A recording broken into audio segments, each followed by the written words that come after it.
श्री शिवाय नमस्तुभ्यं। नमस्कार दोस्तों, आज की इस वीडियो में हम सुनेंगे सोमवती अमावस्या की व्रत कथा। भादों के मास में सोमवती अमावस्या के दिन व्रत करना, पूजन करना और साथ ही दान पुण्य करके व्रत कथा का श्रवण करना अनंत गुण लाभ को देने वाला होता है। इस दिन भगवान शिव और माँ पार्वती की पूजा करना, पीपल वृक्ष की सेवा करना अखंड सौभाग्य को प्रदान करता है। इस व्रत की कथा के श्रवण मात्र से ही महिलाओं का सौभाग्य अखंड रहता है, पति को दीर्घायु की प्राप्ति होती है और सभी मनोकामना पूर्ण भी होती हैं। सोमवती अमावस्या बहुत ही महत्वपूर्ण मानी जाती है। इस दिन जो भी महिलाएं पूर्ण श्रद्धा भक्ति भाव के साथ इस व्रत कथा का श्रवण कर लेती हैं, उन पर माँ पार्वती का सदैव आशीर्वाद होता है और उनकी कृपा से कभी भी किसी भी महिला के जीवन में कोई भी दुख नहीं आता है। आइए आज हम सुनते हैं सोमवती अमावस्या की व्रत कथा।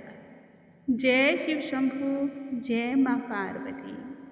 पौराणिक कथा के अनुसार एक गांव में एक गरीब ब्राह्मण रहा करता था। उस गरीब ब्राह्मण परिवार में पति, पत्नी एवं उसकी एक पुत्री थी।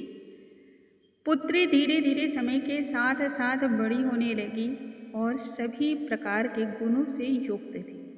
उस पुत्री में बढ़ती उम्र के साथ स्त्रियों के सर्व गुण मौजूद थे और उनका संपूर्ण विकास हो रहा था। अत्यंत ही रूपवती, गुणवती और संपूर्ण संस्कार से युक्त, परंतु गरीबी होने के कारण उसका विवाह नहीं हो पा रहा था। विवाह का जैसे जैसे विलंब हो रहा था, वैसे वैसे ब्राह्मण दंपति परेशान हो रहे थे। एक दिन उस गरीब ब्राह्मण के घर में एक साधु महाराज पधारे। साधु महाराज को देखते ही ब्राह्मण ने पूर्ण श्रद्धा के साथ उन्हें नमस्कार किया और फिर बैठने के लिए आसन प्रदान किया। साधु महाराज कन्या की सेवा भाव से भी बहुत प्रसन्न हुए तथा उसके गुणों को देखकर वह अत्यधिक प्रभावित भी हुए। साधु महाराज कन्या की सेवा भाव से प्रसन्न होते हुए कन्या को लंबी आयु का आशीर्वाद देते हैं। साथ ही लेकिन यह भी कहते हैं कि इस कन्या के हाथ में विवाह की रेखा ही नहीं है, अर्थात विवाह का योग इस कन्या के जीवन में है ही नहीं है। यह सुनते ही ब्राह्मण दंपति परेशान हो उठे तथा साधु महाराज से इसका उपाय पूछने लगे। कहने लगे, हे साधु महाराज, आप तो अंतर्यामी हैं और सर्वज्ञानी हैं, आप ही इसका कोई निवारण भी बताएं। ऐसा वह क्या करें जिससे कन्या के हाथ में विवाह के योग बन जाए। साधु महाराज ने तब कुछ देर विचार किया और अपनी अंतर्दृष्टि में ध्यान लगाया। ध्यान करने के पश्चात साधु महाराज ने बताया कि यहाँ से कुछ ही दूरी में एक गांव है और उसमें सोना नाम की एक धोबिन स्त्री अपने बेटे और बहू के साथ रहा करती है, जो कि आचार विचार से पूर्ण तरीके से संपन्न है और सभी प्रकार से वह सुखी भी है। पति परायणता उसमें कूट कूट कर भरी भी है। यदि तुम्हारी कन्या सोना धोबिन की सेवा करे और उससे सोना धोबिन प्रसन्न हो जाए तथा विवाह में अपनी मांग का सिंदूर इसे लगा दे, तो ऐसा करने से कन्या का विवाह तो होगा ही, साथ ही इस कन्या का वैधव्य योग भी मिट सकता है। साधु ने इसके साथ यह भी बतलाया कि सोना धोबिन कहीं भी आती जाती नहीं है। यह बात सुन करके ब्राह्मण दंपति ने अपनी बेटी से संपूर्ण बातें कह सुनाई तथा यह भी कहा कि तुम्हें कल से ही सोना धोबिन की सेवा करनी चाहिए। अगले दिन से ही वह कन्या सुबह तड़के उठ करके सोना धोबिन के घर चली गई। वहाँ जब वह गई तो सभी लोग सो रहे थे। तड़के तड़के ही कन्या सोना धोबिन के घर की जाकर के साफ सफाई करने लगी और घर के अन्य सभी कार्यों को निपटा करके अपने घर वापस आ गई। यह प्रतिदिन का कार्य हो गया। कन्या सुबह सुबह ही सोना धोबिन के घर जाकर के सारे कार्यों को निपटा करके अपने घर लौट आती थी। एक दिन धोबन सोचने लगी सुबह उठ करके, मेरी बहू कितनी अच्छी है जो मेरे सुबह उठने से पहले ही घर के सभी कार्यों को निपटा लेती है। तब उसने अपनी बहू से पूछा कि मैं जब उठती हूँ मुझे तो वक्त का पता भी नहीं चलता है, तुम तो मेरे उठने से पहले ही सारे काम को खुद खत्म कर लेती हो।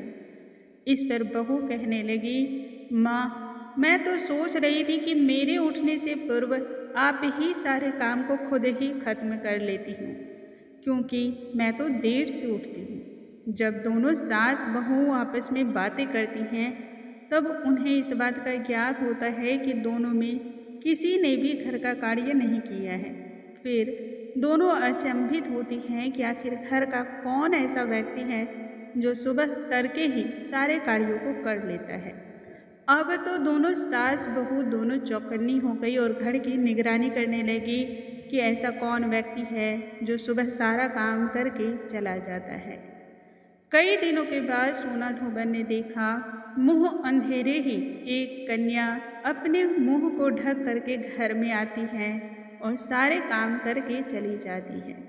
एक दिन जब वह कन्या इसी प्रकार से कार्यों को खत्म करके जाने लगी तब सोना धोबन उसके पैरों पर गिर पड़ी और पूछने लगी, हे देवी आप कौन हैं और इस तरह से छुप छुपा कर मेरे घर की चाकरी क्यों करती हैं। तब कन्या ने साधु महाराज के द्वारा बतलाई गई सारी बात कह सुनाई। सोना धोबन पतिव्रता नारी थी, अतः उसमें तेज बहुत अधिक था। वह अपने सिंदूर को देने को तैयार हो गई। उन दिनों सोना धोबन के पति थोड़े अस्वस्थ थे, इसलिए जिस दिन उस कन्या का विवाह था उस दिन सोना धोबन ने अपनी बहू से कहा कि जब तक मैं घर लौट कर ना आ जाऊं तब तक तुम घर पे ही रहना।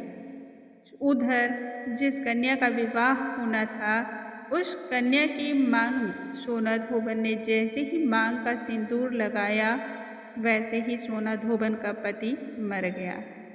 इस बात का पता उसे चल गया।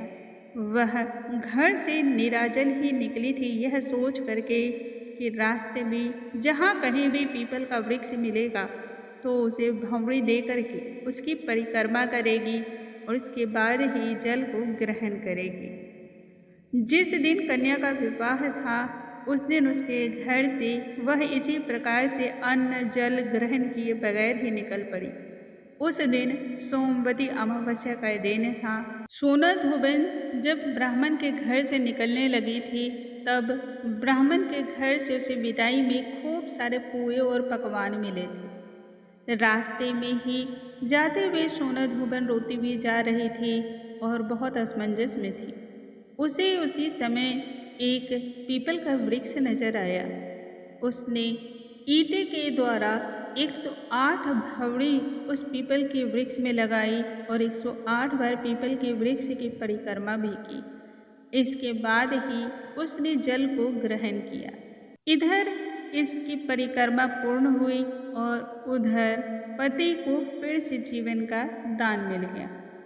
तभी से इस कथा के बिना सोमवती अमावस्या की पूजा अधूरी मानी जाती है।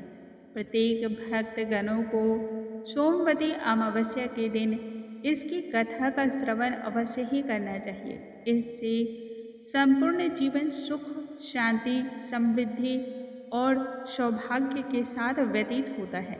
उम्मीद करती हूँ दोस्तों आज की यह कथा आप सभी को बहुत अच्छी लगी होगी। यदि कथा अच्छी लगी हो तो इसे फैमिली और फ्रेंड्स में शेयर करें।